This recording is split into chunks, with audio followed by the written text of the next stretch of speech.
O Felipe nos avisa quando tiver. Estamos ao vivo.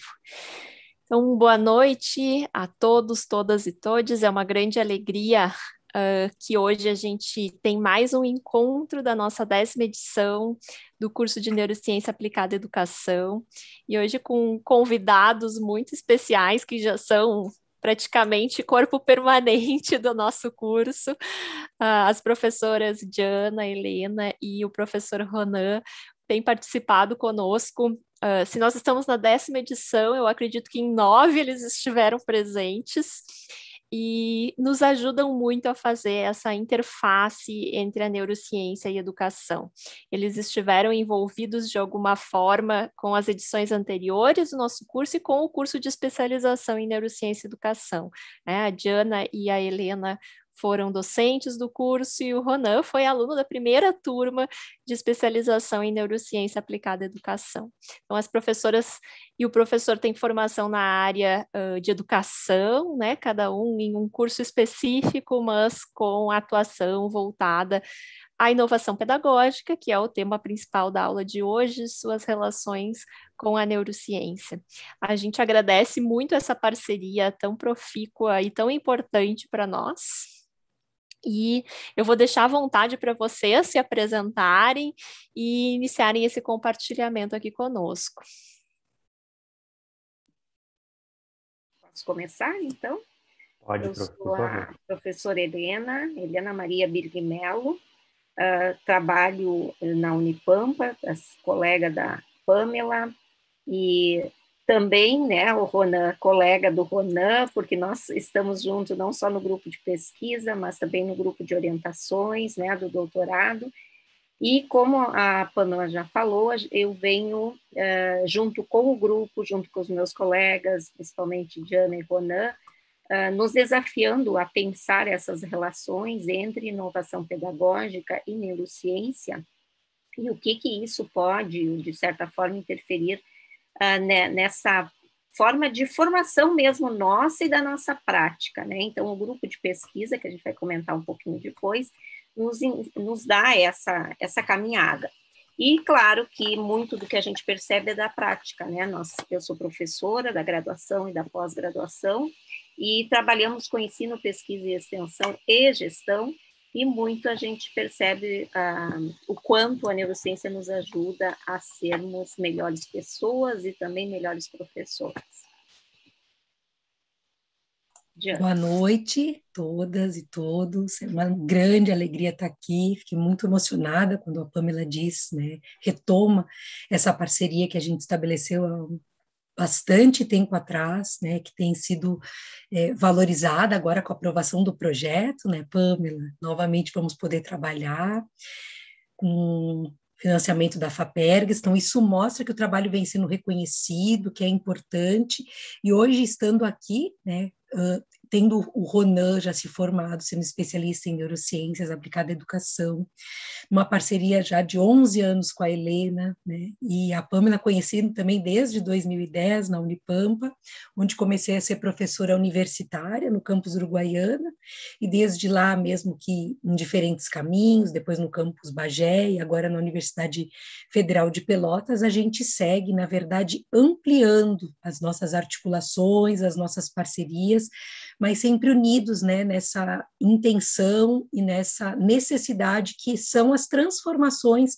na educação, numa perspectiva emancipatória para melhorar, né, os processos humanos, e encontramos na neurociências, né, possibilidades para dar concretude a muitos dos nossos argumentos, para além, então, de relações com a filosofia, com a sociologia, também na neurociências. Então, é muito bom estar aqui, e hoje vamos fazer, então, essas reflexões que temos desenvolvido no nosso grupo de pesquisa.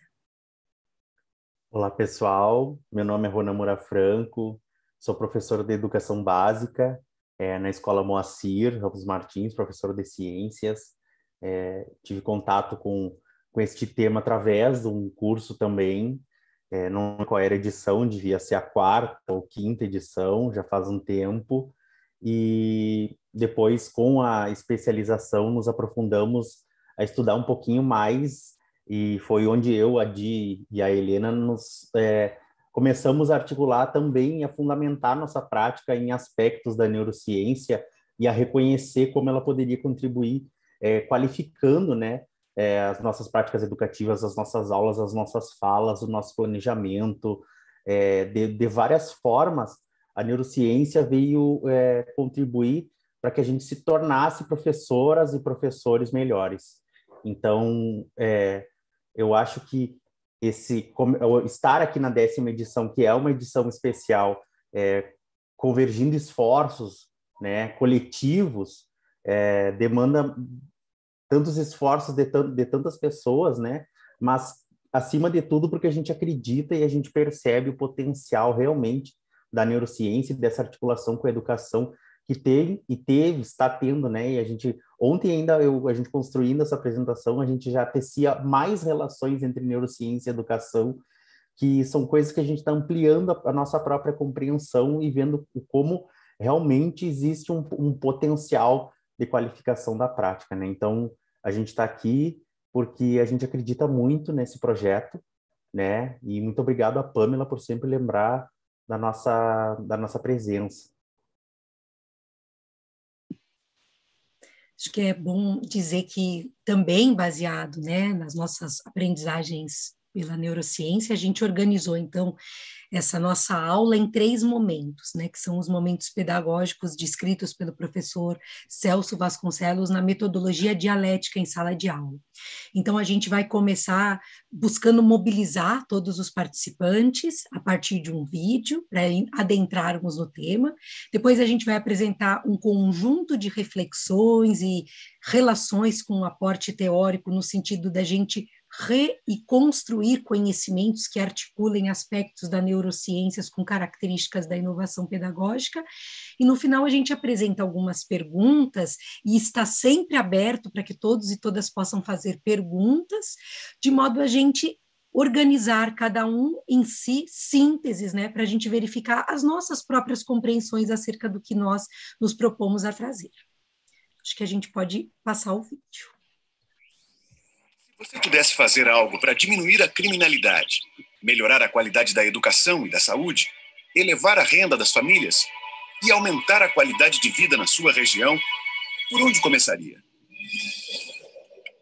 A ciência nos diz que podemos encontrar a resposta para essa pergunta na primeira infância, quando a arquitetura do cérebro começa a se formar. A arquitetura do cérebro tem início nos primeiros anos de vida e continua ao longo do tempo, moldada pelas experiências vividas. As experiências mais marcantes vêm dos relacionamentos que envolvem a criança: pais, parentes e cuidadores em geral. Mas problemas graves enfrentados logo no início da vida podem interromper o desenvolvimento saudável do cérebro. E na medida em que se fica mais velho, é muito mais difícil modificar a arquitetura do cérebro e também o comportamento. Ou seja, o que acontece na infância deixa marcas para toda a vida. Agora imagine que você pode fazer algo para melhorar o desenvolvimento das crianças e aumentar a qualidade de vida dessa comunidade. Quando e onde essa ação teria maior impacto? A relação entre as políticas públicas, o acolhimento maternal e a arquitetura do cérebro fica muito mais clara quando vemos como os acontecimentos, a família e o ambiente da comunidade afetam o desenvolvimento da criança. Por exemplo, digamos que o governo queira fazer da sua comunidade um lugar mais seguro, ou melhorar o aprendizado das crianças, ou diminuir os gastos com doenças crônicas. Uma criança que cresce em um ambiente assim, provavelmente vai sofrer menos estresse e vai ter mais oportunidades de aprendizado. Isso leva a uma arquitetura cerebral mais sólida e a uma estrutura mais apta a superar as dificuldades. Isso prepara a criança para ter sucesso na alfabetização e desenvolver outras habilidades no começo da vida. E, posteriormente, leva a um melhor aproveitamento das aulas e a redução da evasão escolar. Experiências positivas na primeira infância também podem diminuir a ocorrência de obesidade, diabetes e doenças cardíacas. Aumentar os níveis de educação e saúde pode ter efeitos positivos para toda a sociedade. Redução da criminalidade, aumento da renda e elevação da arrecadação de impostos. Políticas públicas têm impacto sobre as pessoas e as comunidades. Isso quer dizer que fazer escolhas apropriadas que promovam o desenvolvimento saudável do cérebro na infância pode afetar a saúde, o comportamento e o aprendizado por toda a nossa vida.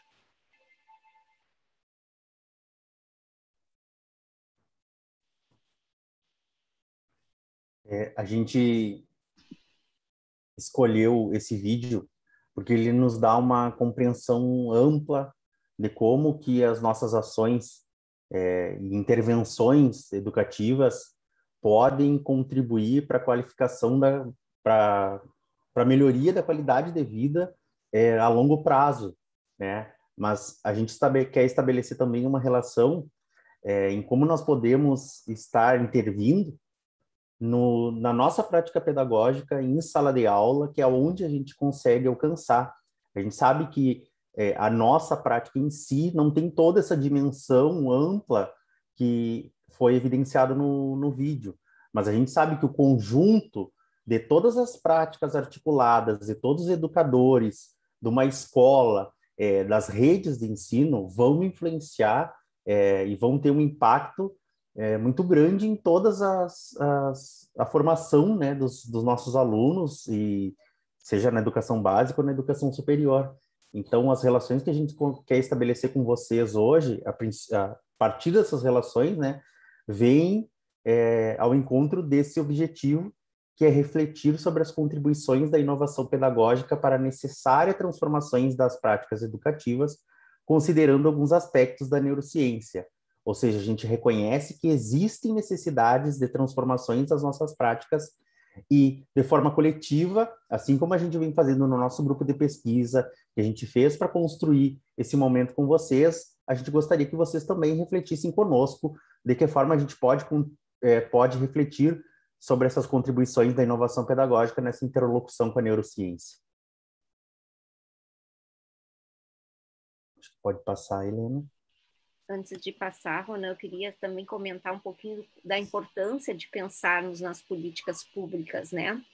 Qual o nosso papel, né, enquanto sujeitos, enquanto cidadãos e cidadãs, e o quanto nós, profissionais da educação em geral, ou futuros profissionais, precisam se perceber atuantes na política, porque a política acontece mesmo no chão da escola, é na atuação dos professores. Então, não é pensar que, por eu trabalhar, né, numa escola de educação infantil, por exemplo, menor, com número menor de alunos, que a minha prática não vai influenciar, né, nesse processo de constituição e também de implementação de políticas públicas. Então, a importância também da gente perceber o quanto as questões educacionais, elas são questões sociais, né? Não podemos desvincular disso, né?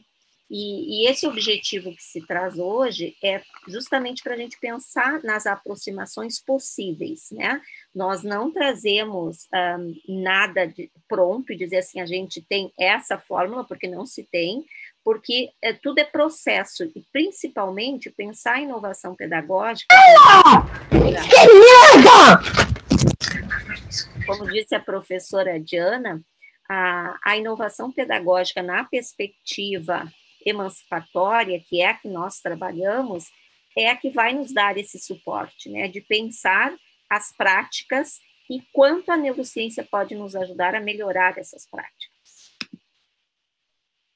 E aí, nesse sentido que nós colocamos, né, que qual é essa inovação pedagógica que nós falamos? Porque se a gente olhar hoje, tanto nas políticas públicas, quanto nas propostas governamentais, quanto na própria mídia, a gente tem muito, né, essa indicação, vamos dizer assim, e de certa forma, provocação, quanto à inovação, principalmente num contexto que nós vivemos, que é um contexto em que nós temos um avanço tecnológico muito grande.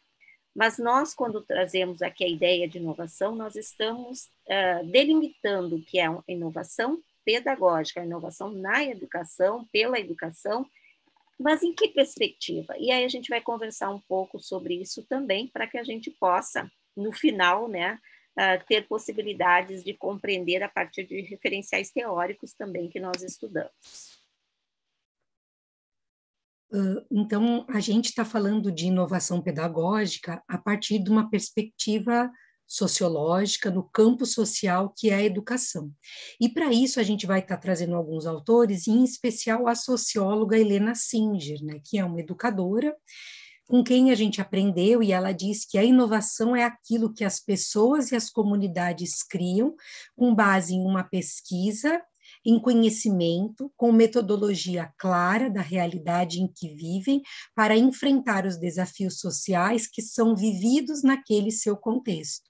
E é importante fazer um link com o vídeo, né? Que ali apareceu a questão da violência, da falta de creche, da falta de estrutura, de aspectos que são necessários de serem transformados, justamente porque, como também colocou no vídeo, eles vão contribuir para a arquitetura do cérebro de uma criança, que também, como foi destacado, é algo que vai acontecendo ao longo de toda a vida de uma pessoa, né? Ele vai sendo mais demorado depois da primeira infância, mas isso segue acontecendo. Então, os impedimentos, as barreiras, os obstáculos, estes que foram colocados, são o que nós, nessa perspectiva de inovação pedagógica, olhamos para essa necessidade de também colaborarmos, né, para a melhoria das pessoas. Então, salientar isso.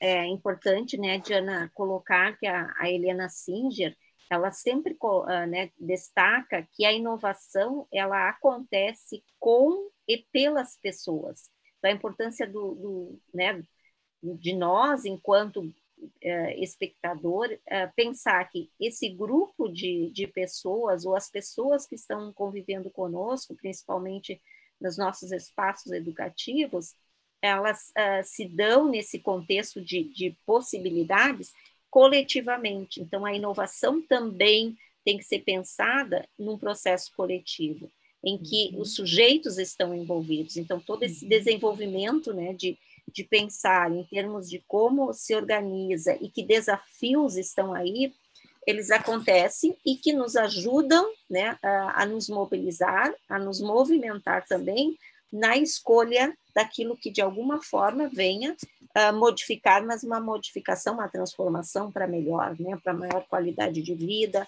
para uma educação socialmente mais inclusiva, né? E assim por diante, como nós sabemos. Principalmente, como a Helena Singer coloca, nós temos pilares que são pilares essenciais, né? Então, como eu disse antes, nós temos que pensar a inovação como uma construção coletiva e pelo coletivo, em que não basta nós apenas, né, tentarmos colocar em prática aquilo que está pronto, mas principalmente conhecer aquela realidade, conhecer o contexto, conhecer a comunidade, fazer a pesquisa necessária, né, investigar aquela realidade. E como foi dito antes também, pensando, né, nessa possibilidade de transformação socioeducacional. Helena, quero fazer um destaque dessa necessidade de ser coletiva, porque se ele é o projeto de uma pessoa só, quando essa pessoa não está mais presente, ele para de ser um projeto.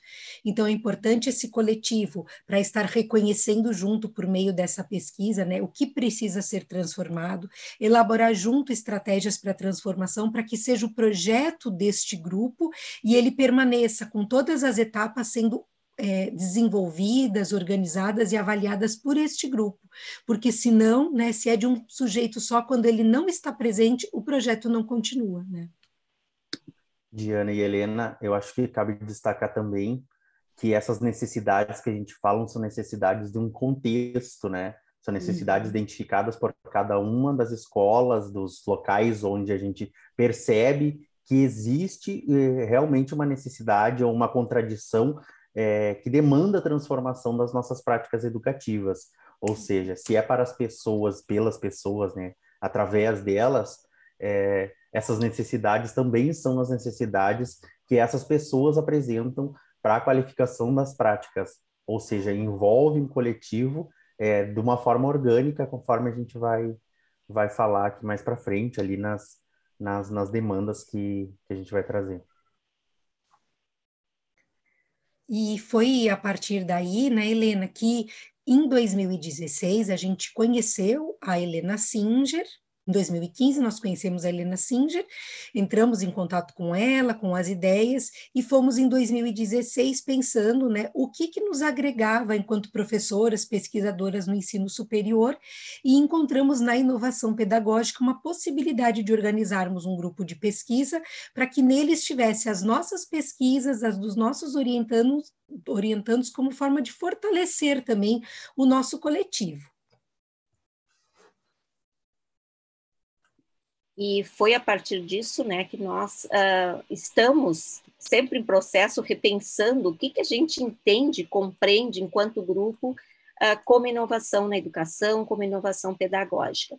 E atualmente, né, a gente tem vamos dizer assim, uma compreensão, um entendimento de que a gente tem que pensar numa inovação pedagógica a partir de intervenções. E intervenções requerem decisões coletivas em que aqueles sujeitos que estão ali em formação acadêmico-profissional tenham em comum intencionalidades que visem mudanças não só especificamente pedagógicas, mas também mudanças em busca de estratégias para a própria gestão, para a administração, para a forma como nós gestamos a própria aula. E aí pensar também nessa perspectiva de construção e reconstrução de conhecimentos e dos próprios processos educacionais para que a gente consiga atingir essas transformações que nós falamos anteriormente, né? Transformações que nos ajudem a sermos melhores cidadãos, melhores pais, mães, filhos, pessoas, né? E, consequentemente, também pensar no processo coletivo. E quando nós falamos na formação acadêmico-profissional, e acho que é importante dizer isso também, nós estamos colocando que é uma expressão que nós optamos também a utilizar a partir dos estudos do professor Júlio Diniz Pereira, em que ele coloca essa necessidade de não fragmentar a formação inicial, nem a formação continuada dos profissionais da educação, mas que a gente possa, juntos, professores que atuam na escola básica e os professores que atuam na universidade, assim como licenciandos, licenciandas e outros alunos, né, outros acadêmicos, possam juntos, né, vamos dizer assim, buscar alternativas melhores para essas transformações. Então, essas interações necessárias entre a escola e a universidade é que nos fortalecem em continuar colocando o quanto essa expressão formação acadêmico-profissional nos ajuda a termos, por exemplo, hoje aqui, né, falando professores da universidade com professores da educação básica, né? Quer dizer, o Ronan representa vários de vocês, né? E como professores da educação básica, e quanto nós aprendemos, né, com os professores, com os próprios alunos da educação básica, assim como as escolas também, né, mantêm essa relação, como exemplo do próprio curso aqui que nós estamos, né? E, Helena, essa definição que nós trazemos de inovação pedagógica, construída na perspectiva do que a gente vem estudando e realizando nas nossas práticas, a gente nem referencia mais. Antes a gente referenciava a partir de um texto que a Diana e a Helena tinham publicado, e agora a gente nem referencia, agora ela é uma referência a uma citação do próprio grupo de pesquisa, porque a cada nova citação que a gente faz da própria compreensão do grupo, a gente acaba refazendo, reconstruindo e articulando melhor aquilo que nós estamos fazendo enquanto pesquisa, enquanto prática pedagógica mesmo, porque a gente vai começando a perceber aspectos que a gente considera serem imprescindíveis para a gente inserir dentro do conceito do que a gente vem estudando da inovação pedagógica. Então, essa compreensão nossa, ela vem se estabelecendo como um processo. Diria que hoje a definição de inovação pedagógica vem muito de um processo constitutivo do próprio grupo de pesquisa. Exatamente. E aí a gente pensa e traz, né, alguns autores, assim como a Helena Singer e outros, mas especificamente nesse momento nós escolhemos também trazer algumas colocações da professora Ana Paula Cardoso, que é uma portuguesa, né, que tem estudado as questões de inovação desde o início lá dos anos 2000, principalmente para mostrar as possibilidades em que não apenas a gente pense que a inovação é algo inédito, mas principalmente pensar, por exemplo, em termos de novidade, ela traz algo de novo, ou seja, é algo ainda não tentado naquele contexto, naquela realidade. Não quer dizer que seja inédito. E, principalmente, pensar como relativa, né? Que ela vai depender dos atores que estão ali envolvidos e a forma como vai se fazer, porque nunca vai ser igual, né? Mesmo que eu tenha uma prática parecida com outro colega, nunca a minha prática vai ser igual, porque nós temos sujeitos diferentes, nós temos tempos diferentes, nós estamos em espaços diferentes. E também, como diz, né, consequentemente, ela não é uma prática que é possível ser reproduzida, repetida, no sentido estrito do termo, né? E, consequentemente, porque vai depender desse contexto onde a ação educativa ocorre. Em termos de mudança, né, a gente pensa em inovação a partir da professora Cardoso, em que ela coloca que é uma mudança, é processo, mas é intencional, né? Tem um propósito, tem uma finalidade, exige esforço deliberado e conscientemente assumido. Por quê? Porque ela realmente precisa ser percebida nesse coletivo, não é um sozinho fazer, né, a diferença. E requer, então, uma ação persistente, porque é um processo.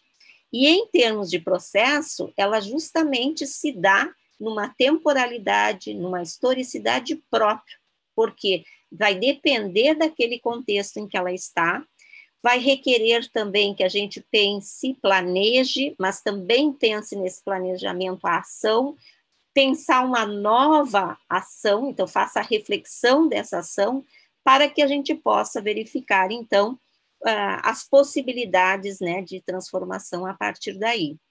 Como foi dito antes, requer que seja, né, um conjunto, então, de esforços, vamos dizer assim, de várias pessoas nesse processo, e sempre fazer a avaliação, né? Deu certo, não deu? O que a gente pode avançar? De que forma a gente pode fazer diferente, né? Justamente pensando na melhoria, né? Da qualidade daquilo que a gente faz, principalmente, né, da prática educativa, em que a gente tem um aluno, como foi dito, até voltando um pouquinho ao vídeo, né? Pensando nesse aluno como futuro, né? Quer dizer, que pessoa ele vai ser? Essa criança, né, que vai estar se formando ali nos primeiros anos, e principalmente baseada naquilo que a gente, né, a Diana tem colocado, da ética e da estética, né? Mais importante, além de pensar, né, especificamente em conhecimentos, em saberes, também nos valores, né, nessa formação integral, na humanização, né, e que tanto a gente, de alguma forma, tem que trazer muito forte. Mas também não é um processo muito simples, né? É um processo complexo, é um processo que exige tensão dinâmica, ou seja, constante, para que a gente não desista daquilo que a gente está pensando, né? Então, como ideal, como utopia, né? Como o esperançar freiriano, que nós constantemente temos que estar nos alimentando, nos ajudando, nos dividindo, vamos dizer assim, possibilidades, né? Então, por isso que a inovação é coletiva.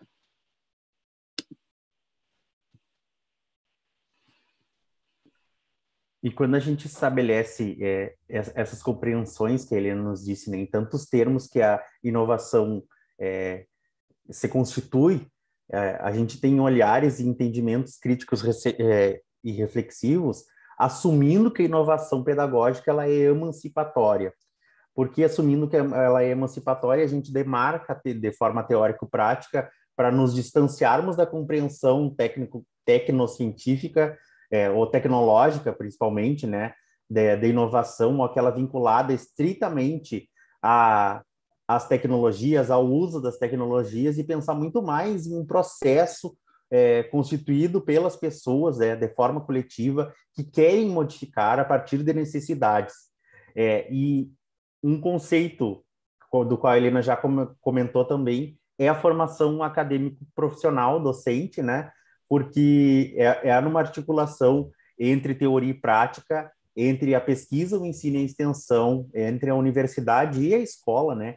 Com a universidade e a escola, que se estabelece esse movimento de inovação pedagógica no qual nós temos vivenciado e assumido esse processo, porque a gente fala a partir do contexto em que a gente vivencia um grupo de pesquisa que está inserido em diferentes universidades, em diferentes escolas, em diferentes cidades, e com isso, as características desse movimento de inovação pedagógica que a gente busca trazer vão se assumindo a partir dos participantes desse grupo de pesquisa que trazem as suas experiências e as suas bagagens. Ou seja, a gente está repensando o processo dentro daqueles termos que a Helena acabou de abordar, ao mesmo tempo que a gente produz o próprio conceito da inovação. Então, é mais um movimento, como é que eu posso dizer para vocês assim, é um movimento, como tu tinha falado, Helena, consciente, um movimento consciente de pensar e agir para a melhoria da prática educativa. E Ronan, eu não sei se a Diana queria falar agora. Não, eu só ia dizer que é sempre processo, nunca está pronto, é algo que a Ana Paula também frisa bastante, né? Por isso que ela traz a ideia do instituinte, não está cristalizado, justamente porque está imerso num mundo que é dinâmico, né? E isso que eu ia comentar, Diana, assim, de pensar que quando a gente fala inovação pedagógica emancipatória e frisa e se coloca e demarca esse espaço ou esse lugar da nossa fala, porque se a gente olhar e aí fazer uma comparação e trazer aqui fundamentos do Boaventura de Souza Santos, da professora Ilma Veiga, a gente tem uma diferença entre a perspectiva tecnocrática ou regulatória, performativa, para uma perspectiva emancipatória. Porque essa perspectiva mais tecnocrata ou performativa, ela é regulatória, ela é instituída de cima para baixo, ela vem pronta. Então, a gente pode pegar aqui um exemplo, que eu sei que é bem polêmico, e vários de vocês devem estar discutindo isso na escola, que é a nossa Base Nacional Comum Curricular, né? Como que ela foi instituída? A base, se a gente olhar, e isso tem estudos do nosso grupo e mesmo da mestre agora, né, a Patrícia, que fez uma análise na Base Nacional Comum Curricular em 2 áreas do conhecimento, ela coloca na sua dissertação, e com muita propriedade, que a inovação que a base traz é uma inovação regulatória. É inovação, a gente não pode dizer que não é, nós não tínhamos essa base antes. Mas não é essa inovação que a gente quer, né? A gente quer, por outro lado, uma inovação que se dê pelo instituinte, ou seja, seja construído, seja pensado, planejado e vivenciado pelo coletivo, né? O coletivo vai buscar alternativas que nos ajudem a olhar para o todo, né? Para aquilo que, de alguma forma, nos ajuda a desafiar-nos a fazer todo dia a nossa prática melhor, né? A partir das realidades que aí temos, das diferenças que nós encontramos, das necessidades de inclusão, né? E aqui acho que a gente mostra um pouco aqui nessa diversidade de olhares, de formas humanas, né? O quanto a gente tem que olhar e entender de uma forma crítica e reflexiva tudo que de alguma forma chega até nós, e não simplesmente reproduzir um processo. É muito difícil dizer isso, é difícil, é mais difícil fazer, né? Quando a gente tem por exemplo, uma matriz curricular já pré-estabelecida, ou conteúdos pré-estabelecidos, e nós temos que achar brechas, né, para encontrarmos possibilidades. E eu vejo que nessas possibilidades é que nós inovamos.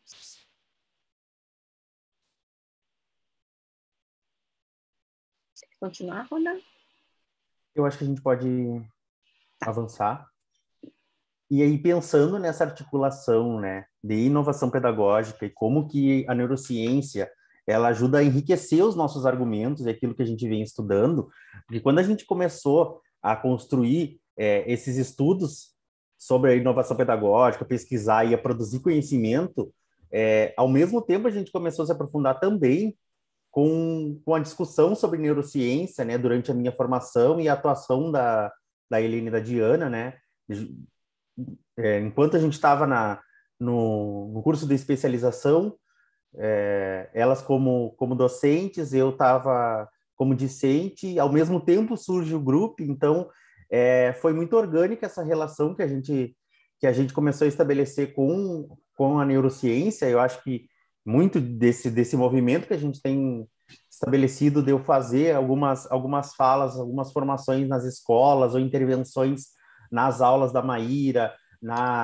no curso de pós-graduação lá em Bagé mesmo. Ou seja, a gente vem se apropriando desses aspectos, mas a gente também vai encontrar argumento em outros autores que pensaram em inovação pedagógica, mas ainda não tinham feito essa relação com a neurociência, né? Principalmente quando a gente tem nessa citação uma referência explícita à neurociência, mesmo que não declarada, né? O autor fala que inovação pedagógica vem para alterar uma certeza, produzir dúvidas, gerar inquietação, para ajudar a pensar diferente do modo considerado normal, para ativar outras zonas do cérebro que não aquelas do caminho neuronal preferencial.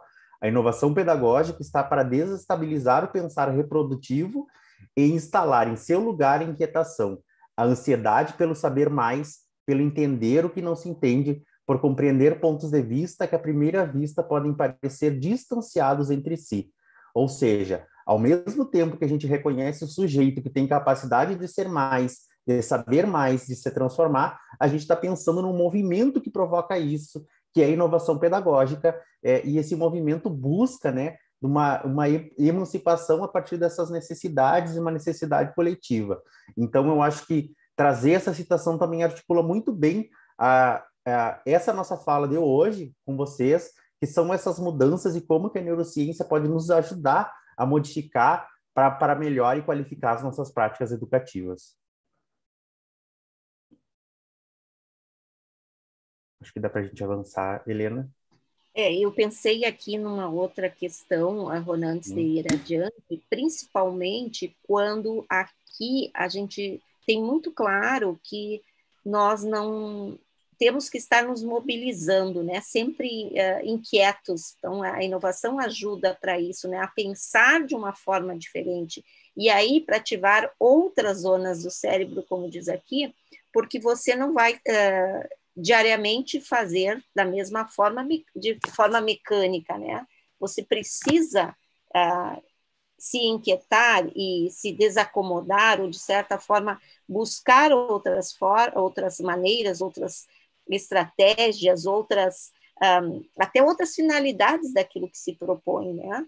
Para justamente nos dar esse, eu diria assim, até esse prazer do porquê que a gente é professor, né? E é isso que nos alimenta, porque se a gente fosse simplesmente fazer todo dia, de forma mecânica o processo, né, por exemplo, uma aula ser sempre igual, nós não conseguiríamos, né? Acho que a gente realmente desestabilizaria e, consequentemente, não gostaria de continuar, né? E aí então, a gente... pode continuar, Diana, pode continuar.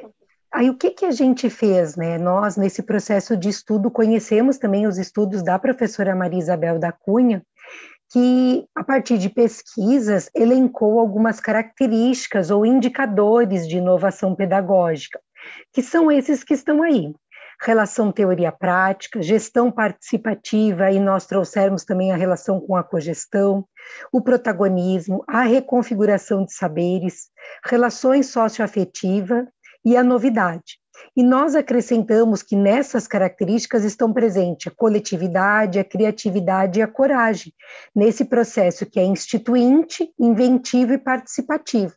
E o nosso exercício para aproximar de aspectos da neurociência foi justamente estabelecer relações, articulações dessas características com esses aspectos, que será o que nós vamos estar mostrando agora.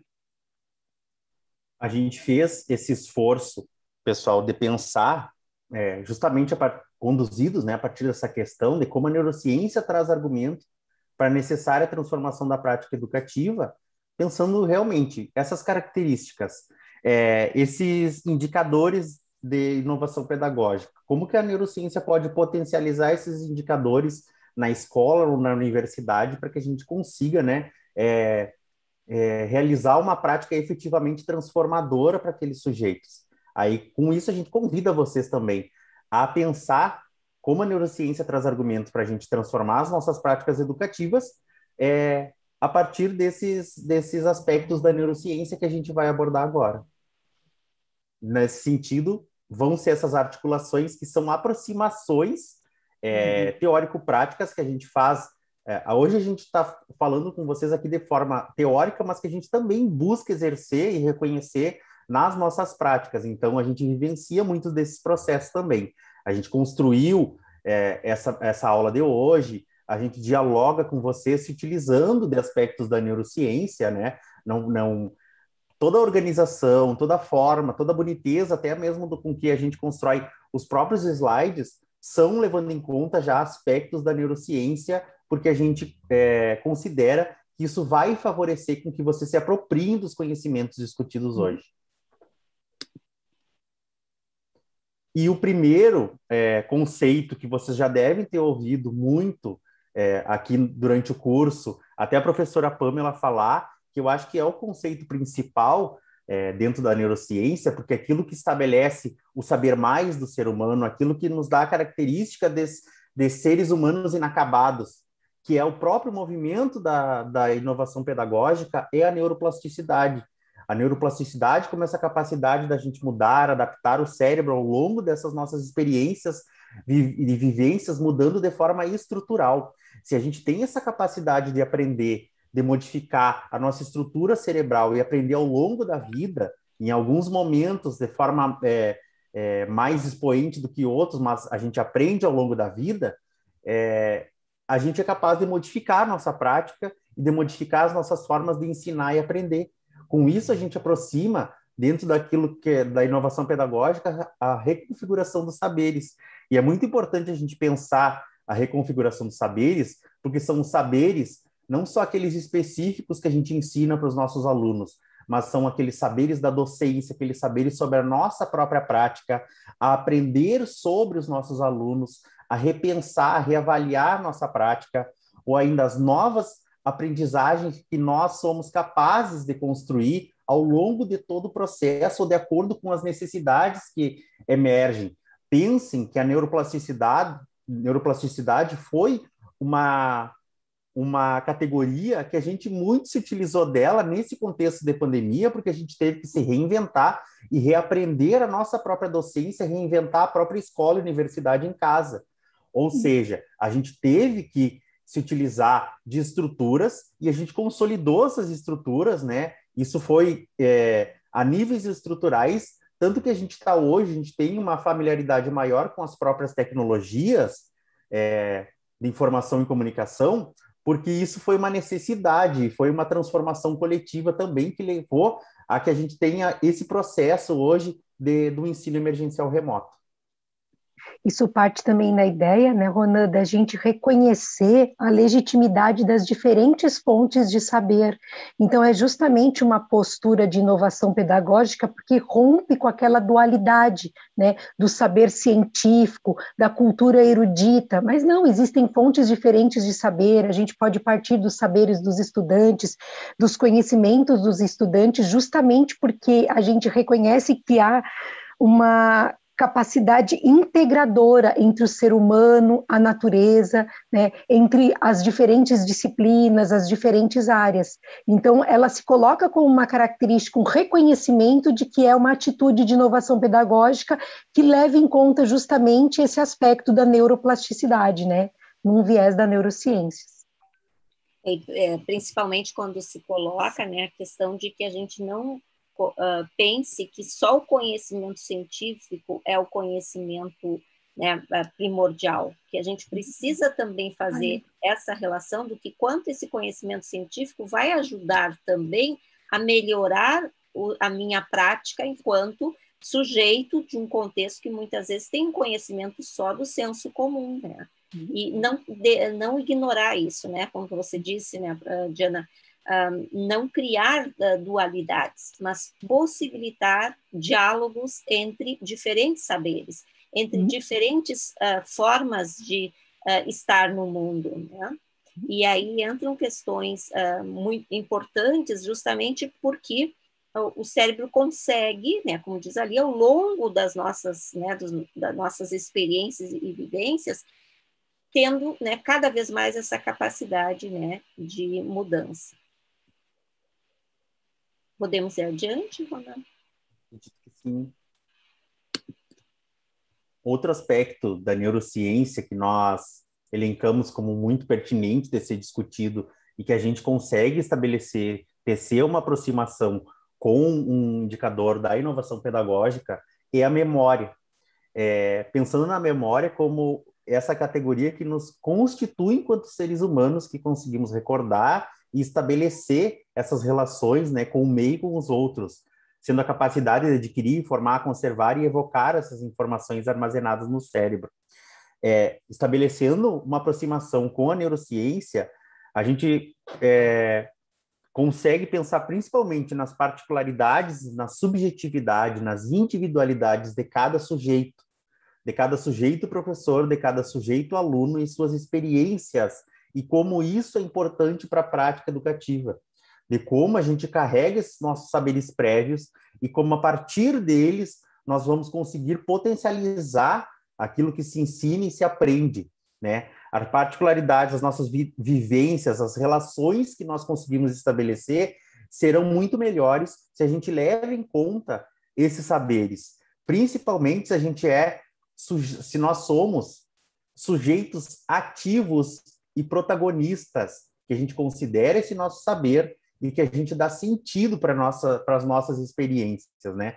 E isso se aproxima muito do conceito de memória, né? Porque se a gente se utiliza daquilo que a gente já sabe, daquilo que a gente está aprendendo, daquilo que a gente já aprendeu, como um substrato essencial para aquilo que a gente quer realizar, como potencialidade também enquanto sujeito. A gente pensar nesses sujeitos ativos, nas estruturas cognitivas, nas relações culturais que a gente consegue estabelecer, vão levar em conta a memória desse sujeito. Principalmente pensar que esses processos que constroem a memória e que vão dar sentido para a experiência que a gente vivencia são processos extremamente complexos e únicos e individuais, mas que muitas vezes carregam um sentido coletivo, carregam um sentido que a gente consegue ampliar como uma necessidade de transformação para toda uma unidade, para toda uma coletividade de pessoas, né? Na escola, por exemplo, quando a gente tem necessidades do contexto em si. Diana, queres comentar? Quero comentar que quando não há, né, essa posicionamento hierarquizado do professor com relação aos estudantes, mas há possibilidades de que todos sejam protagonistas, pela forma como o professor organiza processos em que cada um pode realizar o planejamento e a execução de uma função, ele está estimulando o protagonismo na medida em que, ao assumir tarefas mais complexas, os estudantes estejam também se desafiando a realizar, né, processos mais complexos e contribuir dessa forma para essa capacidade de memória, né, da qual o Ronan falou. Então, isso faz com que a gente, numa postura de inovação pedagógica, ao elaborar o nosso planejamento, pense onde é que os estudantes estão decidindo, estão se posicionando, ou mesmo estão organizando uma prática da qual nós todos poderemos aprender, né? Então, é nesse sentido que a gente considera essa relação entre o protagonismo, as relações também entre o sentido da experiência, das experiências, das relações socioafetivas dentro do processo de ensino-aprendizagem, para além dos conteúdos conceituais que vêm sendo trabalhados. Até mesmo porque o que a gente quer é que a nossa prática provoque memórias que eles sejam capazes de evocar ao longo da vida, que elas sejam consolidadas da melhor forma e sempre evocadas, e que isso faça sentido para os estudantes. Ou seja, além da gente considerar a memória dele, a gente tem que lembrar que a aprendizagem é uma forma de memória, ou está presente dentro desse processo da memória, e pensar que a gente deve levar em conta que o nosso aprendizado, o nosso ensino, enquanto professores e professoras, é uma forma da gente estabelecer memórias naqueles estudantes. E que memórias são essas? Quais são os sentidos que vão ter essas memórias para essas pessoas? E aí pensar, como disse a Diana, no protagonismo dos alunos também, né? Não apenas do docente, porque nós, de alguma forma, tivemos e ainda temos muito fortemente presente, né, na história da educação, na formação docente, a ideia de que o professor é o centro, né? E aí a gente percebe alguns avanços, em especial a partir da escola nova, né, no Brasil, mas depois a gente teve um retrocesso com o período do tecnicismo, e hoje a gente percebe o quanto várias teorias da aprendizagem e teorias que vão embasar as teorias da educação também, colocam a importância desse papel, vamos dizer assim, que o professor tem, de forma que ele mantenha uma relação horizontalizada com os estudantes e que possibilite momentos de aprendizagem em que eles possam também, né, estar à frente, eles possam estar planejando, pensando, avaliando, discutindo, dialogando, né?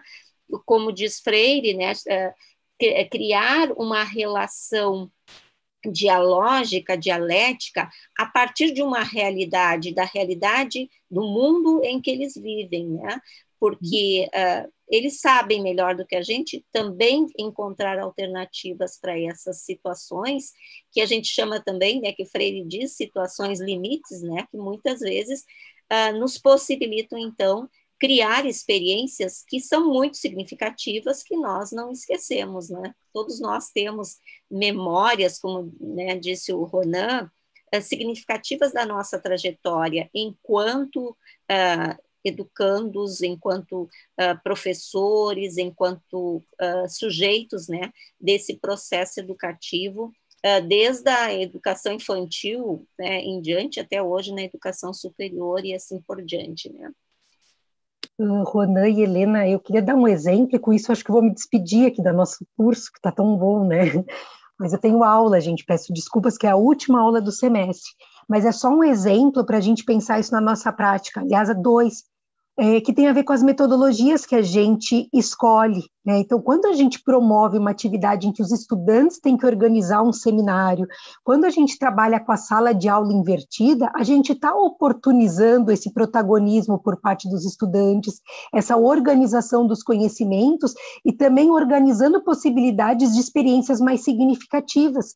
E quando nós organizávamos essa nossa apresentação, nós nos lembrávamos de momentos em que nós fomos os estudantes, né? E aí fazemos um convite para cada um pensar um seminário que teve aqui organizado, um determinado tema, os materiais que trouxe, como que pensou com os colegas o que ia abordar inicialmente, se ia fazer alguma atividade, né, o que ia trazer enquanto recurso. Então, tudo isso vai tornando mais complexo o assunto para aquele que vai organizando e, ao mesmo tempo, vai imprimindo responsabilidades que vai contribuindo para esse protagonismo, né? Eu também posso dar um exemplo agora, lembrei, né, principalmente nesse período, como o Ronan disse, que a gente está em ensino remoto ainda, né, que temos tantos desafios, de certa forma a gente encontra algumas alternativas para maior envolvimento, né, e protagonismo dos estudantes. E, por exemplo, nós trabalhamos no semestre passado, eu digo nós porque fui eu e a e a minha... Carol. A Carol, minha mestranda, que fez docência orientada comigo, nós trabalhamos com cartas pedagógicas em que os acadêmicos do segundo semestre tinham que escrever uma carta pedagógica a partir do recebimento de uma carta que eu e a Carol escrevemos, provocando memórias da sua trajetória escolar, né? Quer dizer, o que aconteceu nesse período e quais professores, ou um ou mais professores, de alguma forma, estavam presentes e eles lembravam dos referenciais ou que interpelaram, né, a sua trajetória. E a gente recebeu, a gente percebeu assim, muito o trabalho, o quanto eles gostaram, porque envolveu também a memória emocional. Eles também buscaram aquelas referências e vários se deram por conta, como era o curso de Ciências da Natureza, que os professores de referência que eles tinham eram professores de física, de química, de biologia, fizeram eles fazerem a escolha do curso que eles estavam, né, que eles estão frequentando. E isso foi um processo que depois a gente pediu também, a partir dessa escrita, que eles escrevessem para esses professores. Eles escreveram para esses professores e receberam cartas de volta, novamente, dos professores. E todo esse movimento, né, foi um protagonismo desses acadêmicos, e, inclusive, tem alguns que estão, até uma dupla que está apresentando hoje, amanhã, que é a apresentação no CIEP, contando essa experiência, e foi por eles, essa dupla de acadêmicas nos procuraram para participar do CIEP contando essa experiência, que para eles foi uma experiência assim, muito importante, porque se viram como docentes também, e também como docentes em formação, e também como passaram toda uma perspectiva, né, dessa evocação de memórias mesmo, né, de informações, de aspectos, e o quanto foi influenciado para a escolha dessa profissão, vamos dizer assim, né, dessa formação acadêmica profissional da licenciatura. Podemos ir adiante, né, Rona? Acho que sim. A gente já começou a falar das emoções, né? Helena, Ronan, antes eu quero me despedir, agradecer muito pela oportunidade, né, dizer que vocês são grandes parceiros e agora seguem com as nossas reflexões, né, e depois me contem sobre as questões, tá? Muito obrigada, gente. Muito obrigado. Tchau, tchau, obrigada. Pessoal, dentre as categorias, né, que a gente traz, uma que eu tenho um apreço muito grande, assim, e uma curiosidade epistemológica investigativa, são as emoções, né?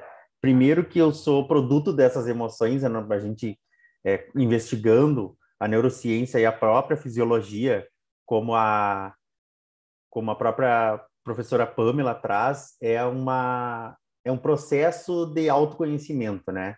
Da gente investigar de a gente conhecer como que o ser humano, né, se constituiu ao longo dos anos, evolutivamente, né? E a gente reconhecer as emoções também a gente aprender a lidar com essas emoções, ou saber das consequências e reconhecer elas como também produto do nosso meio, de uma forma orgânica, e que elas estão tão presentes na nossa vida, né? Eu, como uma pessoa que trato ansiedade, depressão, então as emoções, elas fazem parte também da minha vida, né? A gente se emociona, a gente está aqui porque isso nos deixa feliz e nos entusiasma estar aqui falando com vocês. Então, as emoções estão presentes em todos os momentos, né? São todas essas reações e estímulos ambientais e internos que a gente busca manter um estado de ânimo, né? Sejam elas emoções positivas ou negativas, mas a gente sempre está tendo reações emocionais. E dentre essas reações emocionais, a gente consegue aproximar dos indicadores da neurociência com as relações socioafetivas. Por que as relações socioafetivas? Porque pelo estreitamento das relações socioafetivas, em que a gente tem uma ruptura da centralidade do conhecimento estabelecido somente no professor, que a gente consegue ter uma prática muito mais horizontalizada. Com isso, trazendo amorosidade freiriana, a partir do reconhecimento de que os nossos alunos sabem e que aquele conhecimento dele, os saberes deles são valorizados e que esse conhecimento não está centralizado simplesmente na figura do professor, a gente estabelece relações socioafetivas que provocam emoções positivas para a aprendizagem. E isso, conforme a gente vem investigando, conforme até mesmo o produto da especialização, que foi o meu trabalho de conclusão de curso, que a gente publicou, inclusive, a gente consegue afirmar que apreender a realidade, as relações, o meio, o mundo, de uma forma emocional, favorece a aprendizagem até mesmo dos conteúdos específicos.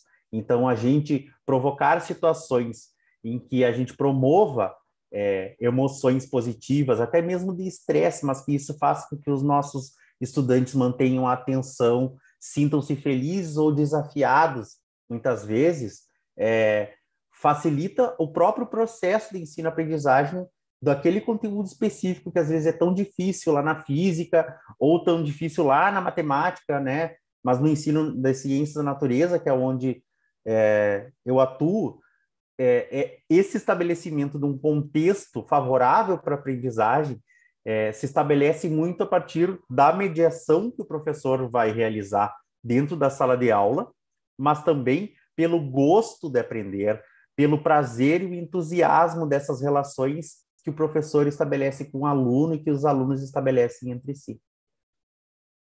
Gostaria de comentar, Helena. É importante, acho que eu de alguma forma dei o exemplo anterior, né, porque especificamente o que as emoções, elas fazem com que você, como você disse, ou você se mobiliza, né, ou se retrai. E essa ou anestesia. E faz com que você busque querer, né, mais, porque aquilo te dá prazer, né? Como tu diz, a gente de alguma forma percebe muito claro que um ambiente, né, em que as relações socioafetivas são agradáveis, é um ambiente muito melhor de aprendizagem do que um ambiente em que a gente tenha uma relação de atrito, uma relação de superioridade entre professores e estudantes, né? Acho que é importante colocar quantas emoções, né, estão presentes nesse processo educativo e servem justamente para essa mobilização, vamos dizer assim, para o querer aprender, né? Porque toda prática educativa ela é permeada por emoções, e a gente provoca emoções de muitas formas nos nossos alunos, né? Às vezes é emoção pela escolha da metodologia que a gente utiliza, ou a escolha da estratégia daquela aula, ou até mesmo das formas com que a gente avalia. Porque a gente sabe o quanto uma prova estritamente conceitual, que tem uma bagagem densa de conteúdos, provoca emoções nos nossos alunos.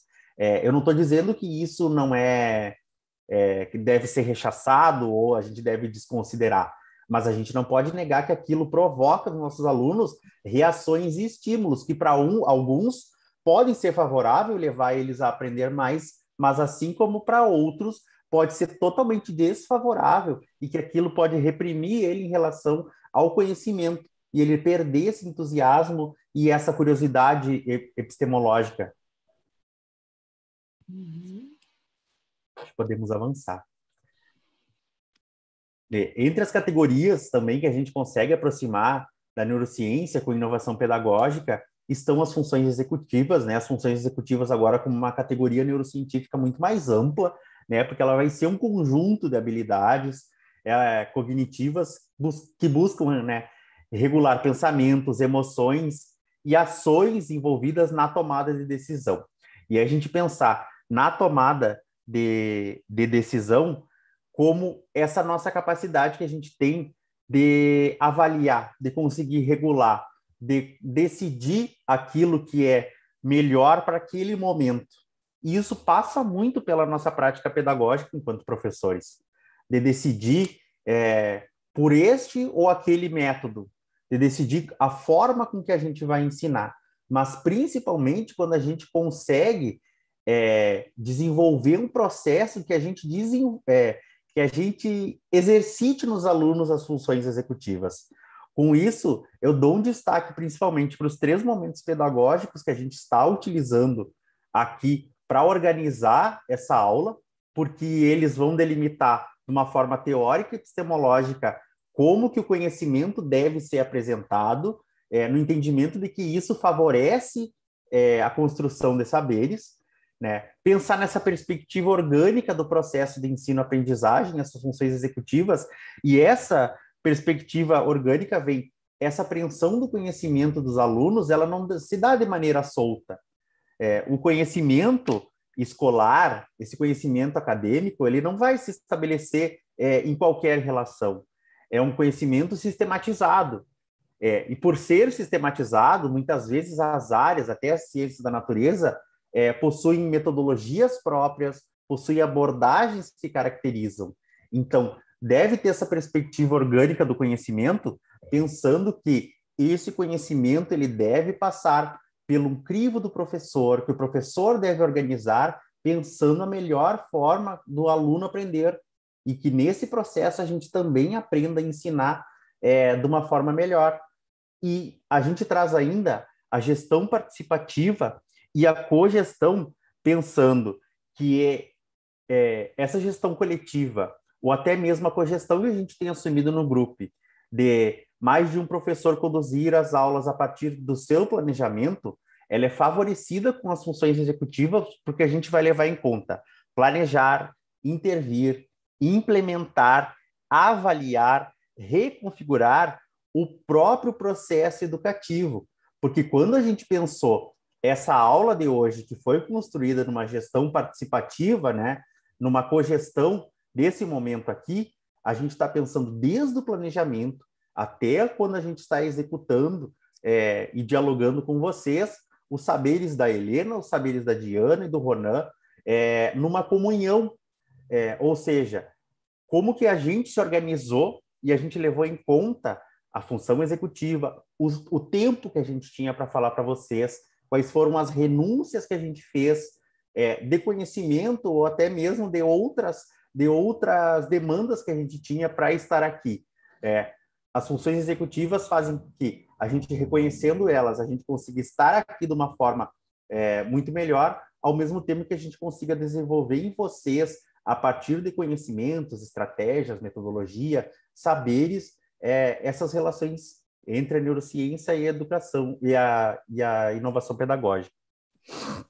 E aí, Ronan, eu queria destacar também nessa perspectiva da gestão participativa, ou como nós estamos chamando de cogestão, que é um dos indicadores que a professora, né, Maria Isabel da Cunha traz, quando ela coloca que é através dessa possibilidade, né, de participação coletiva, da gestão do processo, que os sujeitos eles vão ser protagonistas, né, e se ver especificamente envolvidos nas vivências, na experiência, desde a concepção até, como você disse, na avaliação e na análise dos resultados.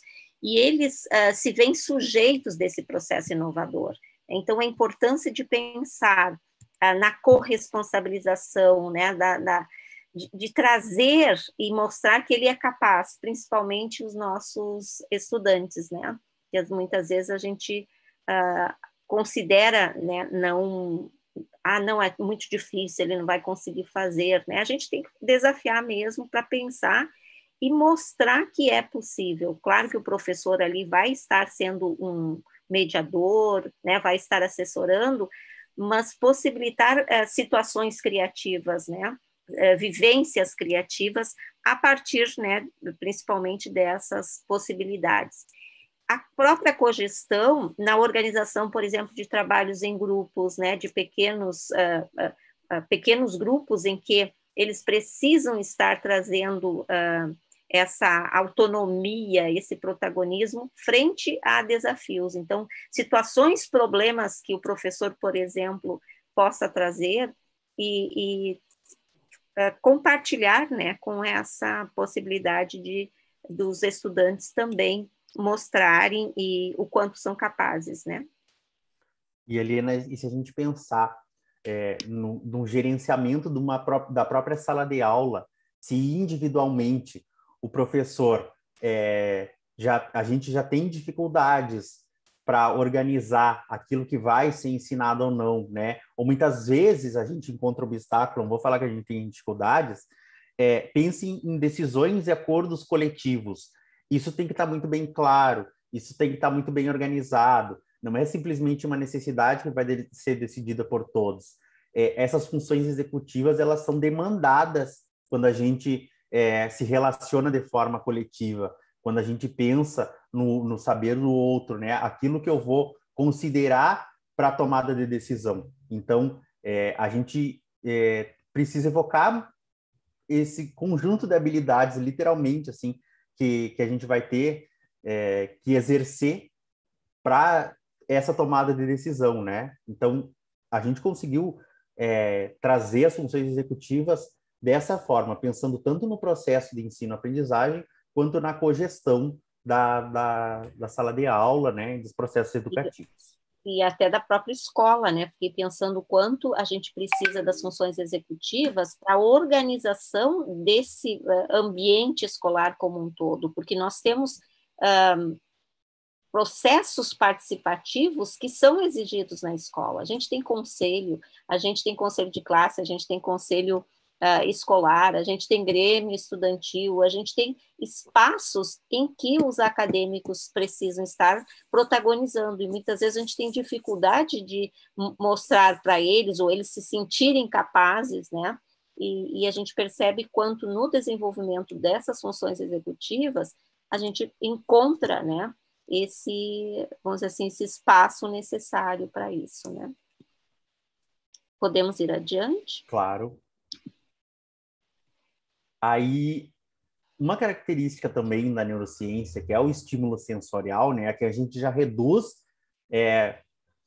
um pouco, de uma forma mais específica, né, para o estímulo sensorial, que aqui na imagem ainda está representada como só os 5 sentidos básicos, mas a gente sabe que são mais, né, esses estímulos pensados na forma de receber e organizar informações, reações, a estímulos envolvidos na percepção sensorial e a gente produzindo resposta, muito atrelado também às emoções, pensar na forma com que a gente apreende a nossa realidade, a forma com que a gente se relaciona com os contextos em que a gente está inserido. Por quê, pessoal? Porque a gente tem que romper com uma dualidade entre teoria e prática. E a gente rompendo com a dualidade entre teoria e prática, a gente começa a perceber que os conhecimentos eles se estabelecem e eles estão em diferentes fontes, e não só uma fonte propedêutica, aquilo que vem antes da própria escola. Rompendo dessa forma, né, com essa dualidade entre teoria e prática, a gente começa a problematizar a nossa própria realidade, a perceber ela de outras formas.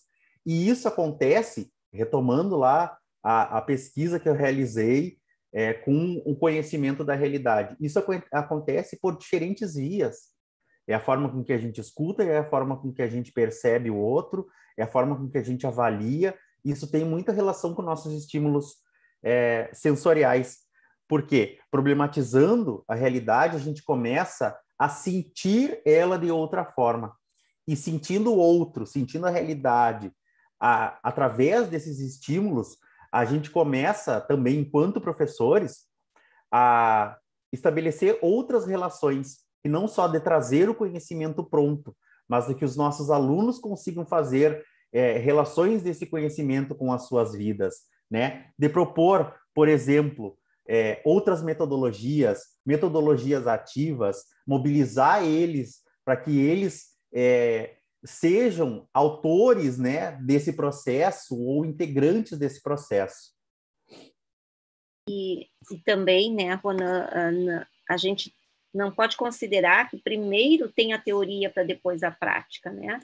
Justamente nessa relação, ela é uma relação que eu chamo circulínea, né, dialética, porque um problema que eu tenho, por exemplo, vivenciado na minha prática cotidiana, ele pode se tornar um problema que ajude a pensar aqueles conteúdos, ou especificamente o que vai surgir a partir daí.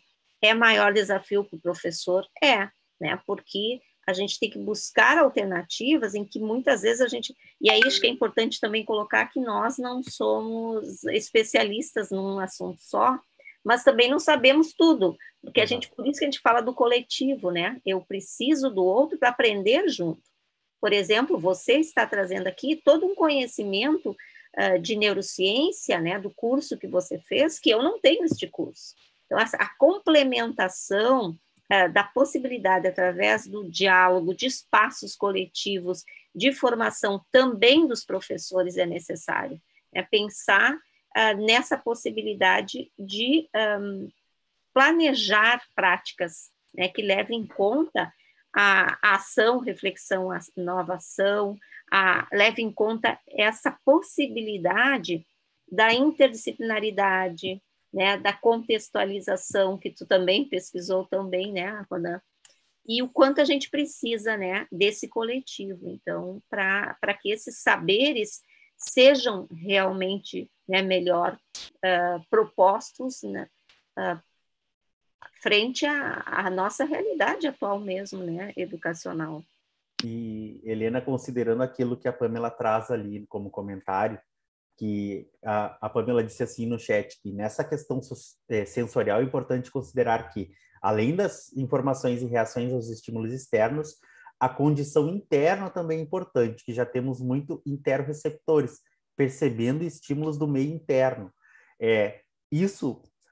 Essa problematização e a ruptura da relação teoria e prática vem muito ao encontro disso, no sentido que, muitas vezes, quando a gente provoca e desestabiliza os nossos alunos a reaprender a aprender, e que a fonte do conhecimento não está contida somente no professor, somente no livro didático, faz com que eles também se mobilizem e se estimulem, e até mesmo eles duvidam, né, daquilo que eles estão aprendendo, no sentido de que a gente está acostumado, né, como prática, assim, a transmitir saberes centralizados no professor. Muitas vezes, principalmente nessas disciplinas mais específicas, pensando nas dificuldades e nas especificidades, especialidades do conhecimento, a gente acaba por estar reproduzindo muitas vezes o conhecimento.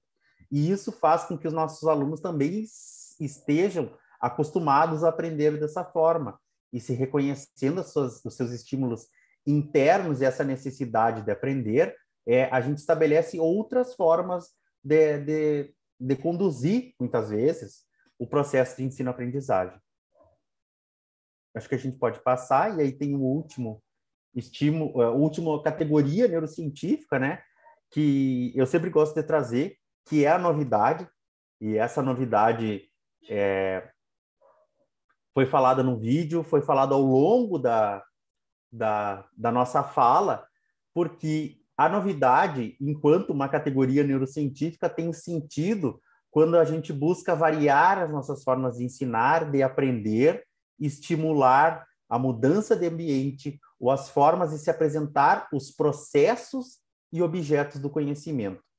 Isso tem uma relação direta e óbvia com a inovação pedagógica, no sentido que a gente quer favorecer que esses processos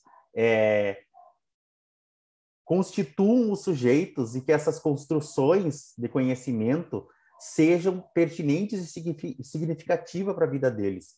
Ou seja, essencialmente, uma ruptura com as formas tradicionais de se ensinar e se aprender. Aí a gente traz as novas metodologias, os conhecimentos que devem ser problematizados, as necessidades que aparecem a partir do contexto, considerar as contradições desse contexto, né, problematizar essas contradições, outras formas de produzir saberes, considerando os saberes populares e como eles estão inseridos na escola, e isso vai de encontro com as políticas regulatórias que estabelecem currículos prontos, com as políticas que estabelecem currículos que estão sendo reproduzidos em sala de aula. E também o ensino pela pesquisa, que é uma das nossas apostas, né? Esse ensino através da pesquisa como como uma forma da gente buscar conhecimento, como um princípio pedagógico que forma alunos e como um princípio pedagógico da docência. Eu não sei se a Helena caiu, está travadinha aqui para mim, mas eu acho que ela caiu sim, Ronan. eu acho, né? E saiu até a apresentação. Isso. Mas esse era o último slide. A gente tem uns questionamentos ainda para fazer. Só finalizando, Pamela, que foi uma das... encaminhando essa parte dos aspectos, né? Que foram algumas formas com que a gente conseguiu estabelecer relações entre uns aspectos da neurociência e uns indicadores de inovação pedagógica que a professora Maria Isabel traz. Por quê? Esses indicadores eles são necessários para os processos de inovação pedagógica. E trazendo essas características da neurociência, ou essas apostas, né, dessas categorias neurocientíficas, a gente consegue potencializar esses processos de inovação pedagógica. Ou seja, é necessário que a gente modifique as nossas práticas para que a gente tenha uma escola melhor, para que os nossos alunos aprendam de melhor forma, para que os professores se reconheçam enquanto sujeitos pertencentes a esse processo de ensinar e aprender. E como que isso pode ser potencializado? A neurociência nos traz muitos argumentos, e esses argumentos se aproximam, coadunam, intercruzam saberes com a neurociência, né? É isso que a gente vem tentando trazer de alguma forma. Eu acho que a gente pode... Ronan, bem na hora que eu ia falar, eu caí, mas eu consegui retornar. A minha internet aqui está instável. Eu fiquei pensando também o quanto a gente precisa ter possibilidade de futuras, de formas tradicionais de avaliação, né? A gente tem muito isso arraigado, de que a gente pense a avaliação como apenas um instrumento ou dois instrumentos, né? E aí a gente percebe o quanto a próprio processo agora do ensino remoto também trouxe novidades para nós, enquanto educadores, encontrar outras formas de ensinar e também de avaliar, né? Então, esse processo ensinar e aprender envolve também, né, o planejamento e, consequentemente, né, a avaliação. Eu acho que nós terminamos aqui, vamos entrar para as perguntas, para a gente pensar aqui e refletir. E como esse último momento a gente não conclui nada, pessoal, tá? Como esse é um processo recursivo da gente pensar a nossa própria prática, a gente faz algumas provocações para vocês. Se o currículo e a metodologia das instituições que a gente está inserido, essas instituições de ensino, elas provocam mudanças ou elas apenas reproduzem uma forma, uma perspectiva de educação? E como a inovação pedagógica se concretiza ou poderá se concretizar nas instituições que a gente está inserido? De que forma a inovação pedagógica nos interpela como profissionais de educação? Essa necessidade de mudança, ela passa por nós, a gente quer transformar as nossas práticas, né? E a questão que conduziu essa nossa fala de hoje é como a neurociência pode trazer argumentos para essa necessária transformação das práticas educativas, né? Como que a gente consegue cada vez mais estreitar esse diálogo entre a neurociência e a educação pela inovação pedagógica. Acho que a gente tem algumas questões, né? Não sei se a Pamela vai passar aqui para nós. Sim. Excelente, Ronan, Helena e a Diana, que estava aqui conosco também. Acho que vocês conseguiram fazer essas relações que vocês se propuseram de uma forma muito clara. E certamente os professores que estão nos assistindo hoje conseguiram também fazer relações com coisas que a gente já viu, já discutiu aqui no curso, em aulas anteriores. A gente tem, sim, algumas questões, alguns comentários. Eu vou começar com um comentário da Luana que se relaciona muito com o que a Helena falava agora. A Luana, em algum momento, acho que quando vocês faziam, Ronan, a relação entre a memória e a inovação pedagógica, a Luana comentou o seguinte aqui no chat: pensar a memória dessa forma né? Pensamos também em outros modos de avaliação, que não os exames, assim a avaliação como um processo, pois todos podem aprender. Uhum. E a gente considerar, por exemplo, se a gente pensa a avaliação unicamente como uma conclusão, como um ápice da prática educativa, ou como uma finalização, por exemplo, se vai ser só uma prova, os estudantes vão acabar estudando só para aquela prova. Ou seja, essas memórias vão ter uma curta duração, né? Eles não vão consolidar essas memórias.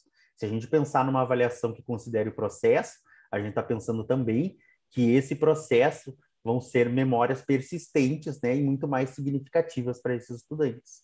É isso que eu ia dizer, né, Ronan? O quanto o protagonismo e o sentido da experiência, então, trazer formas diferentes de avaliação, instrumentos, procedimentos diferentes, com certeza a gente não esquece, né? Aquilo que a gente vivencia, que a gente experimenta, que a gente, né, como diz o La Roça, a experiência que nos passa, né, que eu sempre penso assim, ó, passa por dentro, né? E que envolve também emoções, né? Não, a gente não esquece. E Lucchesi diz isso, né? Que a avaliação é um ato amoroso. Então, envolve também, além de memória, emoções, né? Quer dizer, tantas outras questões, né? Exatamente. Como a Luíse nos trouxe, né, Helena? A Luíse foi orientando da Helena, pesquisou essa relação entre as formas de avaliar e as emoções, o que provoca nos alunos as avaliações, os exames, essa avaliação tradicional que a gente tem, e ela nos traz muitas evidências de como isso muitas vezes é desfavorável para o processo de ensino-aprendizagem. Verdade. Até nós temos já um artigo publicado, eu nem comentei, acho que com a Pamela, sobre isso, né? Mais de um, mas a partir da dissertação, e ela fez com alunos, ela trabalhou, né, com alunos dela mesmo do ensino médio, né, no IFAR. Então, muito interessante, assim, pensar o quanto, né, a avaliação é um processo complexo, mas a gente precisa olhar para esse aspecto do processo ensino-aprendizagem, não apenas como um apêndice, né? Não apenas como algo só para ser pensado no final de um semestre, de um bimestre, né? Pegando o gancho dessa relação, né, que vocês faziam com as emoções no momento de avaliação, né, e o quanto isso pode ser bom ou ser ruim, né, a gente vê muito isso também, as bases neurobiológicas desse efeito, já que a gente sabe que as emoções, de qualquer forma, vão interferir no processo de ensino-aprendizagem. E a gente precisa de emoções para aprender, mas existe um nível de emoção que é importante para que a aprendizagem de fato ocorra. Então, quando a gente fala em emoções, a gente está falando de emoções boas, emoções ruins, né? Então, a gente costuma, dentro da neurobiologia, em chamar ali de uma curva em formato de U, né? Um U invertido, onde eu ter muito pouco envolvimento emocional é muito ruim, porque não mobiliza, né, os teus sentidos, o teu corpo para a aprendizagem, mas tu ter um excesso de emoções, por exemplo, numa avaliação, um nervosismo extremo, também é ruim, porque isso também impede que tu ou aprenda coisas novas num contexto de aprendizagem, ou evoque informações que tu já aprendeu previamente. Então, se a gente pensar numa situação de alguém que fica muito nervoso no momento de uma avaliação e não se sai bem, aquela avaliação não vai estar refletindo de fato o que ele aprendeu, vai estar refletindo aquele momento onde ele estava angustiado e nervoso. Então, existe um nível ótimo assim, de emoção que não é fácil a gente encontrar, porque os nossos alunos são diversos, né? Para alguns, determinados estímulos não vão gerar emoção suficiente, o aluno vai ficar apático, para outros é um excesso de emoção. Então, isso também passa pela importância da gente ter variação, né, nos nossos instrumentos de avaliação. Eu acho que tem uma questão, né, Pamela, que foi colocada tem mais ali questões. Eu só estou vendo os comentários mais atuais aqui, porque pode ser sobre isso. A Jaqueline está perguntando, pedindo, na verdade, Helena, para te compartilhar depois o artigo que fala das emoções e processos avaliativos que tu comentou. Isso, é esse que a professora Luíse também, né, que fez o seu trabalho no mestrado, eu encaminho para a Pamela, depois ela... Eu acho que a gente pode encaminhar os artigos que a gente tem, até o artigo do Anthony, né, Helena, junto com a nossa apresentação, para ela É verdade. disponibilizar Pode. para os cursistas. Comenta um pouquinho do Anthony, Ronan. O Anthony, eu até compartilhei com a Pamela também o artigo, ele estabeleceu uma relação teórica, pessoal, uma pesquisa que ele realizou sobre a teoria histórico-cultural de Vygotsky e alguns aspectos da neurociência, pensando muito pela mediação do processo e como essa mediação, a zona de desenvolvimento proximal, influencia nesse processo de ensino-aprendizagem, e aí ele trouxe a construção dos conceitos, o significado e o sentido desses conceitos para o ensino de ciências especificamente, porque se a gente pensar dentro do ensino de ciências, carrega muita subjetividade, muita abstração, e esses processos eles são complexos.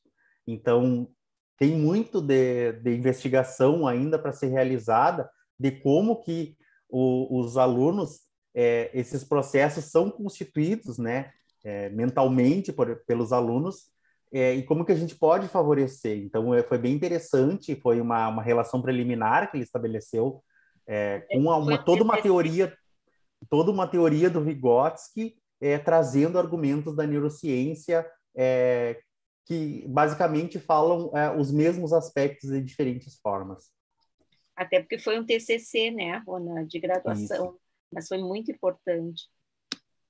Eu vou só alternar, que a gente tem ainda mais uma pergunta aqui no chat, mas eu vou trazer uma pergunta lá do YouTube, do Leonardo Abreu. Ele comenta o privilégio que é acompanhar as reflexões trazidas e provocadas aqui, e ele pergunta, em relação aos indicadores de inovação pedagógica relacionados a neurociências, é possível considerá-los em outros ambientes, momentos de aprendizagem, que não as aulas? Acredito que sim, né, Rona? Até porque a gente tem que pensar que a inovação não acontece só no ambiente escolar. Inclusive, a professora Helena Singer, que é socióloga, ela, junto com o professor Eli, né, eu sempre esqueço, Eli, o nome dele, professor da USP, eles têm um projeto de pesquisa já a longo, né, processo em que eles trabalham e procuram verificar espaços de inovação, não só na escola, mas em qualquer organização que, de alguma forma, seja uma organização social, educativa, e eles trabalham com essa possibilidade, né, de trazer esses indicadores e mostrando na prática como esses indicadores também se mobilizam e mobilizam o processo, né? E aí a gente pode observar o quanto comunidades às vezes têm experiências e vivências muito mais criativas do que às vezes as nossas escolas, né? Então a gente tem exemplos, né, vários, inclusive os sites, né, aquele site do movimento inovação, e tem vários exemplos de escolas, tem exemplos de instituições, tem exemplos de práticas, então dá para a gente aplicar em contextos coletivos, sociais. Eu considero que desde que se tenha um processo deliberado de construção do conhecimento, que não é necessariamente um espaço formal de educação, a gente consegue ter a avaliação, né, ou a aplicação desses indicadores para constituição de processos de inovação pedagógica, trazendo para o ensino de ciências. A educação ambiental, ela se estabelece de uma forma, às vezes, muito mais efetiva em espaços não formais, tá? Em movimentos sociais, em outras organizações, do que propriamente na escola. Uma educação ambiental no sentido também emancipatória, da gente reconhecer as pessoas. Isso não precisa necessariamente estar vinculado a uma instituição de ensino superior, da educação básica, para acontecer. E a gente tem, a partir desses movimentos, grandes exemplos de como estabelecer relações entre conhecimento e que as pessoas se apropriam do contexto ou desses saberes, e isso às vezes não está nos bancos acadêmicos ou no conhecimento sistematizado que a gente ensina na escola, né? Principalmente se a gente olhar os aspectos sociais e culturais, né? E sabe o que eu lembrei, Ronan, também, e Pamela, acho que depois a gente pode mandar mais adiante o link a gente vai ter agora, em dezembro, dia 3, o Seminário de Inovação Pedagógica vai ter uma parte, né, que vai estar presente tanto esse professor lá da USP, e o Josué, que ele é um secretário de Educação, e eles vão conversar conosco, vai ser um conversatório, né, sobre inovação, e a gente vai disponibilizar pelo YouTube também. Então, a gente pode mandar aí para você depois colocar para eles, quem quiser acompanhar, e entender um pouco mais, porque eles fazem parte também desse movimento chamado Escola 2030. As escolas 2030 trabalham nessa perspectiva de educação integral e de educação também inovadora, né? E não somente nas escolas, eles têm experiências muito significativas em comunidades e também na gestão, né? A gestão da educação nesses processos, né? É o município do Paraná, eu não lembro agora o nome do município, Ronan. Também não consigo lembrar também agora. Ele é o secretário, Uhum. E ele vem, então, dia 3 vem. Vão estar participando remotamente, né? Mas a gente conseguiu, então, justamente ter um processo em que a gente vai conversar com representante da gestão e que vive essa inovação, porque ele mobiliza lá na sua comunidade, e também um pesquisador, né, da universidade. Então, a gente vai ter esse diálogo com a educação básica e a educação superior. Excelente. Eu, complementando aqui os comentários lá no YouTube, a Helenara está assistindo de lá também, né, e comenta a importância dessas reflexões, parabeniza vocês. E tu falaste, Helena, da questão de disponibilizar o link para o evento, né? E o Leonardo está nos pedindo, ele está assistindo lá no YouTube, para colocar na descrição do vídeo também os referenciais que vocês citaram, né? Por mais que vocês mandem os artigos para a gente repassar por e-mail para os cursantes, para quem está lá no YouTube, se vocês puderem mandar uma lista de artigos, a gente consegue botar na descrição do vídeo lá da aula para eles acessarem depois. Organizar, tá?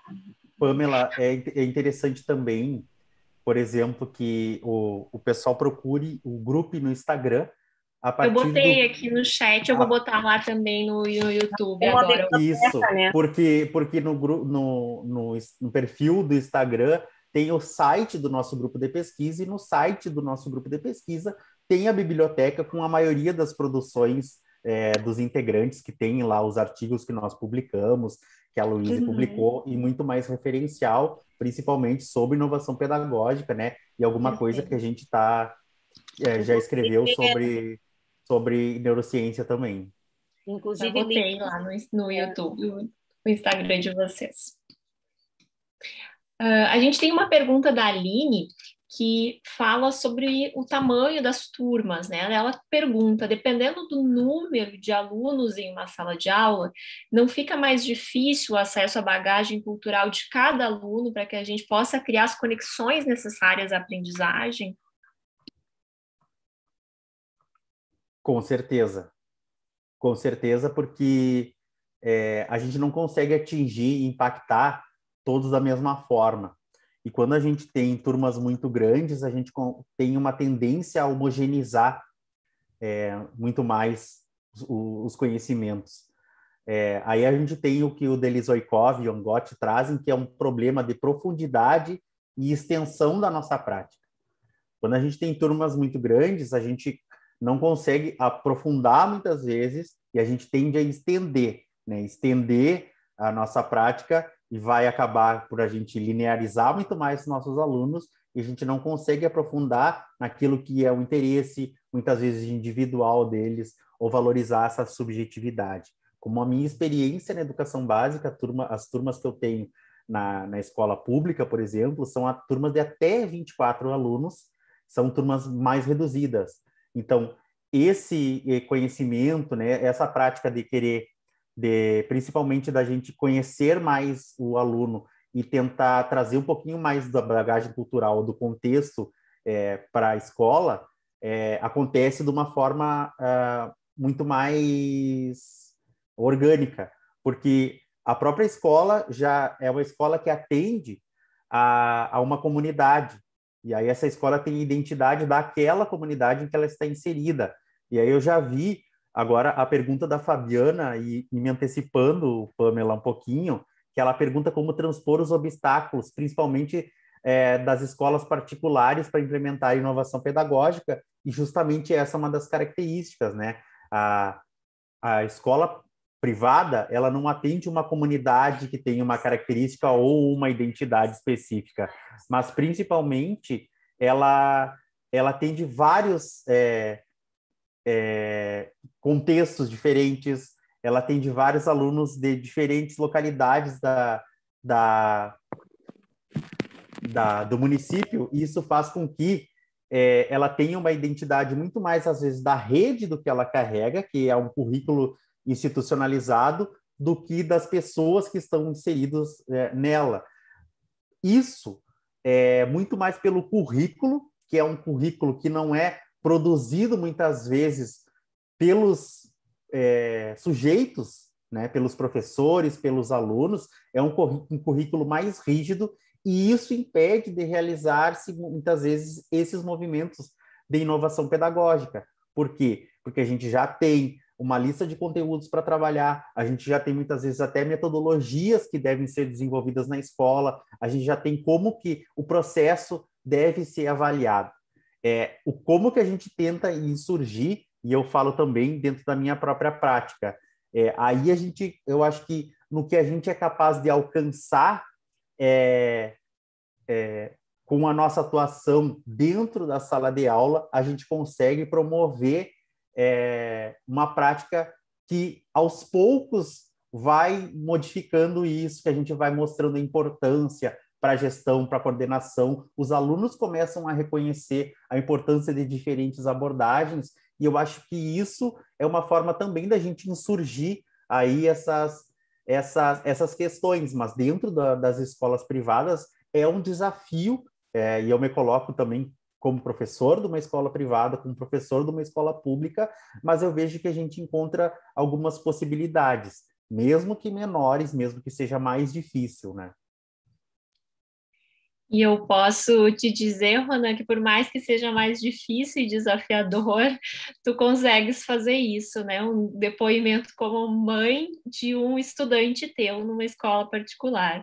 Eu vejo aqui como o Vitor, meu filho, se mobiliza muito mais do que em comparação com outras disciplinas do currículo para as tuas aulas, para a disciplina que tu ministra, e como ele comenta em outros espaços também. Então, às vezes, a gente não consegue fazer algo gigantesco, né, mudando toda a estrutura do currículo, mas as nossas ações, às vezes, menores, elas são bastante efetivas e fazem a diferença para os nossos estudantes. Sim, porque a gente consegue impactar eles pela abordagem, muitas vezes, né, Pamela?